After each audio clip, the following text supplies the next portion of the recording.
SIR এ প্রকৃত ভোটারদের নাম বাদ যাওয়ার আশঙ্কা করা হচ্ছে। ডোমিসাইল না নিতে ডিওদের নির্দেশ।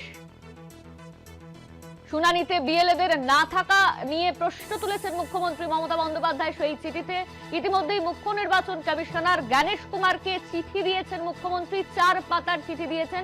এসআইআর নিয়ে সেখানে গুরুতর অভিযোগ করা হয়েছে। গণতন্ত্রের মূল ভিত্তি সুষ্ঠুভাবে নির্বাচন করা, চিঠিতে স্পষ্ট করেছেন মুখ্যমন্ত্রী।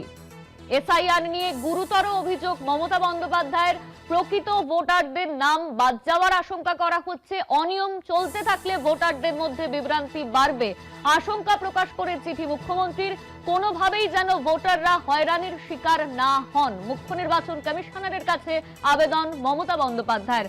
গণতন্ত্রের মূল ভিত্তি সুষ্ঠু নির্বাচন করা, চিঠিতে স্পষ্ট করেছেন মমতা বন্দ্যোপাধ্যায়। নিয়ম না মেনে শুনানির নোটিশ পাঠানোর অভিযোগ। এসআইআর প্রক্রিয়া সংশোধনের দাবি মমতা বন্দ্যোপাধ্যায়ের। নিয়ম না মেনে শুনানির নোটিশ দেওয়ার অভিযোগ তোলা হয়েছে। সিপিএম নেতা সায়ন বন্দ্যোপাধ্যায় আমাদের সঙ্গে ফোন লাইনে রয়েছেন। ইতিমধ্যে মুখ্য নির্বাচন কমিশনার জ্ঞানেশ কুমারকে চিঠি লিখেছেন মুখ্যমন্ত্রী মমতা বন্দ্যোপাধ্যায়। 4 পাতার চিঠি দিয়েছেন তিনি, সেখানে এসআইআর নিয়ে গুরুতর অভিযোগ করেছেন। আপনার প্রতিক্রিয়া? দেখুন, এই এসআইআর এবং এর সম্পূর্ণ কার্যবিধি মানুষকে হেনস্থার মধ্যে ফেলা, এর সর্বপ্রথম এই কার্যপ্রণালী যিনি শুরু করেছিলেন তার নাম তো মুখ্যমন্ত্রী মমতা বন্দ্যোপাধ্যায়। লোকসভায় তিনি যখন এমপি ছিলেন, এমপি থাকাকালীন এক দিস্তা কাগজ ছুঁড়ে মেরে বলেছিলেন এই সব হচ্ছে অনুপ্রবেশকারী, এদের ভোটার তালিকা থেকে বাতিল দিতে হবে, ইত্যাদি ইত্যাদি ইত্যাদি। সেই রেশ টেনেই তো এই সমস্ত জিনিস শুরু হয়েছে।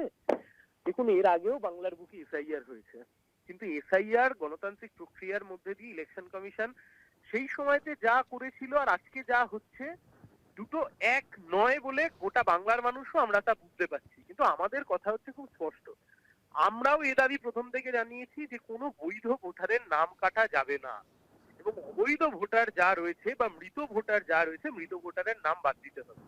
এখন মুখ্যমন্ত্রী যখন চিঠি লিখছেন তখন বুঝতে হবে ওনার অভিপ্রায় কি খুব একটা সঠিক আছে। কারণ বাংলার বুকে যে মৃত ভোটার রয়েছে, সে মৃত ভোটারের ভোটে তৃণমূল ভোট লুট করে বারবার ভোটে যেতে। এখন সেটা করবার জন্যই যেহেতু নাম বাদ গেছে, সেই দুঃখে উনি চিঠি লিখেছেন কিনা সে উত্তর তিনিই দিতে পারবেন। কিন্তু আমরা যে কথা বলতে পারি, বাংলার যাতে একজন মানুষের ভোটাধিকার থেকেও মানুষ বঞ্চিত না হয় তার ব্যবস্থা ইনশিওর করতে হবে ইলেকশন কমিশনকে। আমরা প্রথম দিন থেকে এই কথাই বলে এসেছি। মুখ্যমন্ত্রী এখন তালে পড়ে এই চিঠি লিখেছেন। ধন্যবাদ আপনাকে। আমাদের সঙ্গে ফোন লাইনে ছিলেন সিপিএম নেতা সায়ন বন্দ্যোপাধ্যায়।